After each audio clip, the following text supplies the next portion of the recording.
বাংলাদেশে নিযুক্ত জাতিসংঘের কান্ট্রি রিপ্রেজেন্টেটিভ মিস গাইডন লুইসের সঙ্গে সৌজন্য সাক্ষাৎ করেছেন জাতীয় পার্টির চেয়ারম্যান জি.এম. কাদের। সোমবার বিকেল ৩টায় গুলশানে জাতিসংঘের স্থানীয় কার্যালয়ে এই বৈঠক অনুষ্ঠিত হয়। এ সময় তারা দেশের উন্নয়ন ও অগ্রগতি নিয়ে আলোচনা করেছেন।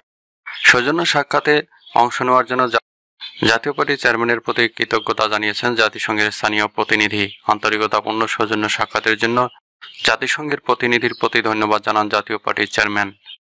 এই সময় জি.এম. কাদেরের সঙ্গে দলের প্রেসিডিয়াম সদস্য মাসরুর মাওলা উপস্থিত ছিলেন।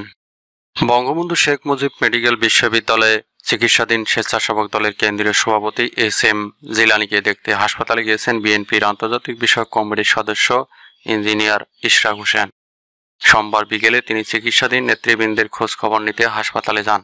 এ সময় ইশরাক হোসেন আহতদের সুচিকিৎসা নিশ্চিত করতে কর্তব্যরত চিকিৎসকদের সঙ্গে কথা বলেন। বিএনপির জাতীয় নির্বাহী কমিটির সদস্য হামিদুর রহমান হামিদও তার সঙ্গে উপস্থিত ছিলেন। স্বাধীনতার পতাকা উত্তোলক জাতীয় সমাজতান্ত্রিক দল জেএসডির সভাপতি আসমা আব্দুর রবের শরীরের খোঁজ নিয়েছেন ইসলামী আন্দোলন বাংলাদেশের সিনিয়র নায়েবে আমির মুফতি সৈয়দ মোহাম্মদ ফয়জুল করিম শাহেকে চরমোনাই। সোমবার বিকেলে রাজধানী উত্তরায় আব্দুর রবের বাসায় যান তিনি। এ সময় সৈয়দ মোহাম্মদ ফয়জুল করিম আসমা আব্দুর রবের শরীরের খোঁজ খবর নেন এবং দেশের বর্তমান রাজনৈতিক পরিস্থিতি সহ বিভিন্ন বিষয়ে আলোচনা করেন। পরে মুফতি সৈয়দ মোহাম্মদ ফয়জুল করিম রবের সুস্থতা কামনা দোয়া করেন। ৭১-এর ঘাতক দালাল নির্মূল কমিটির উপদেষ্টা মণ্ডলীর সভাপতি শাহরিয়ার কবিরকে গ্রেপ্তার করেছে পুলিশ। সোমবার রাতে রাজধানীর বনানীর বাসা থেকে তাকে গ্রেপ্তার করে পুলিশ। তেজগাঁও থানার অফিসার্স ইনচার্জ মোহাম্মদ মোবারক হোসেন গ্রেপ্তারের বিষয়টি নিশ্চিত করেছেন। তিনি জানান, শাহরিয়ার কবিরের বিরুদ্ধে মামলা রয়েছে, তাকে মামলায় গ্রেপ্তার দেখানো হয়েছে। এদিকে সাবেক রেলমন্ত্রী অ্যাডভোকেট মোহাম্মদ নুরুল ইসলাম সুজনকে গ্রেপ্তার করা হয়েছে। রাজধানীর শ্যামলীর বাংলাদেশ স্পেশালাইজড হাসপাতাল থেকে তাকে গ্রেপ্তার করে ঢাকা মহানগর পুলিশ। বিষয়টি নিশ্চিত করেছেন ডিএমপির ওয়ারী বিভাগের উপকমিশনার মোহাম্মদ সালেহ উদ্দিন। রাজধানীর যাত্রাবাড়ী থানায় দায়ের করা একটি মামলায় তিনি আসামি। সোমবার রাতে তাকে শ্যামলীর বাংলাদেশ স্পেশালাইজড হাসপাতাল থেকে গ্রেপ্তার করা হয়েছে। তার বিরুদ্ধে আইনানুগ ব্যবস্থা প্রক্রিয়াধীন। রাজধানী ঢাকার যানজট নিরসনে পুলিশ এবং বাংলাদেশ প্রকৌশল বিশ্ববিদ্যালয়ের বিশেষজ্ঞদের সমাধান খুঁজতে বলেছেন প্রধান উপদেষ্টা অধ্যাপক ডক্টর মোহাম্মদ ইউনুস। সোমবার ঢাকা মেট্রোপলিটন পুলিশের শীর্ষ কর্মকর্তা এবং বুয়েটের 2 সিটি ট্রাফিক সিস্টেম বিশেষজ্ঞদের সঙ্গে বৈঠকে তিনি এই নির্দেশ দেন।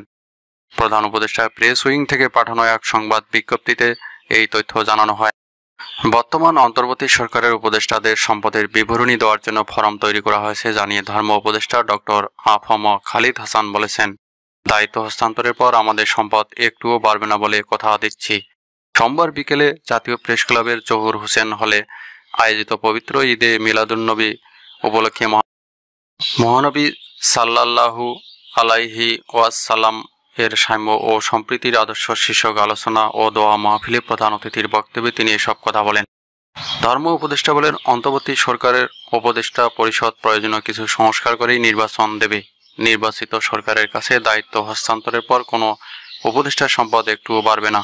বৈষম্য বিরোধী ছাত্র আন্দোলনের সমন্বয়ক সার্জিস আলম বলেছেন, দেশের সিস্টেমে যে ক্যান্সার তৈরি হয়েছে তা নির্মূল করে জনগণের ভোটের মাধ্যমে সরকার প্রতিষ্ঠার দিকে যেতে হবে। এজন্য আমাদের ধৈর্য ধরে অন্তর্বর্তীকালীন সরকারকে সময় দিতে হবে এবং সবাইকে ঐক্যবদ্ধ থাকতে হবে। তবে ছাত্র জনতাকে বলতে চাই, আমরা কোনো অথরিটি না, আমরা প্রেসার গ্রুপ। এখান থেকেই দেশ সংস্কারে কাজ করে যেতে চাই। সোমবার বিকেলে রংপুর পাবলিক লাইব্রেরি মাঠে বৈষম্য বিরোধী ছাত্র আন্দোলন আয়োজিত মত বিনিময় সভায় তিনি এসব কথা বলেন। দেশের চিকিৎসকদের নিরাপত্তা নিশ্চিত করতে স্বাস্থ্য পুলিশের দাবি জানিয়েছেন জামায়াতের কেন্দ্রীয় নায়েবে আমির ও সাবেক জাতীয় সংসদ সদস্য ডাক্তার আব্দুল্লাহ মোহাম্মদ তাহের। একই সঙ্গে তিনি চিকিৎসকদের সর্বনিম্ন বেতন 50,000 করারও দাবি জানিয়েছেন। সোমবার রাজধানীর একটি কনভেনশন হলে চিকিৎসকদের অন্যতম জাতীয় সংগঠন ন্যাশনাল ডক্টরস ফোরামের ঢাকা মহানগর দক্ষিণের চিকিৎসক সমাবেশে প্রধান অতিথির বক্তব্যে তিনি এসব কথা বলেন। ডাক্তার আব্দুল্লাহ মোহাম্মদ তাহের বলেন, সব জায়গায় পুলিশ আছে, শিল্প police, metro police, highway police ইত্যাদি। ডাক্তারদের জন্যও থাকতে হবে। এমন আইন করতে হবে যে ডাক্তারের গায়ে হাত দিলেই সঙ্গে সঙ্গে গ্রেপ্তার করা হবে। চিকিৎসকদের কোনো সুরক্ষা নেই। চিকিৎসকদেরকে মারলে মানুষ খুশি হয়, অথচ অপেক্ষাকৃতভাবে বেশি সেবা দেয় চিকিৎসকরা। অসুস্থ মানুষকে সুস্থ করতে পারে চিকিৎসকরাই, অন্য কেউ পারে না। তিনি বলেন, চিকিৎসকরা দেশে নিবেদিত প্রাণ হয়ে মানুষের সেবা করে যাচ্ছেন। দেশের চিকিৎসা সেবায় রেফারেল সিস্টেম চালু হওয়া উচিত। এটি চালু হলে চিকিৎসকরা উপকৃত হবেন, পেশার মানও বাড়বে, সমতা নিশ্চিত হবে। অন্তর্বর্তীকালীন সরকারকে দ্রুত সংস্কার কাজ শেষ করে নির্বাচনের মধ্য দিয়ে সরকার গঠনের আহ্বান জানিয়েছেন জাতীয়তাবাদী শ্রমিক দল ও সম্মিলিত শ্রমিক পরিষদের নেতারা। সোমবার রাজধানীর তোপাখানা রোডে বাংলাদেশ শ্রমিক ফেডারেশনের কার্যালয়ে শ্রমিক দল ও সম্মিলিত শ্রমিক পরিষদের 21টি সংগঠনের জরুরি যৌথ সভায় এই আহ্বান জানানো হয়। বৈষম্য বিরোধী ছাত্র আন্দোলনের কর্মসূচির সময় নিহত শ্রমিক কর্মচারীদের ক্ষতিপূরণ এবং আহত ব্যক্তিদের চিকিৎসার জন্য সরকারের প্রতি আহ্বান জানিয়ে সভায় বলা হয়, শেখ হাসিনার পতন হলেও তার অনেক সুবিধাভোগী সহযোগী ছদ্মবেশে অভ্যুত্থানের আকাঙ্ক্ষা ধ্বংসের ষড়যন্ত্র করছে। গণ অভ্যুত্থানে পরাজিত শক্তি বিভিন্ন সংগঠনে অনুপ্রবেশের অপচেষ্টা চালাচ্ছে। তাদের অপচেষ্টা প্রতিরোধ করার জন্য সবাইকে সতর্ক থাকতে হবে।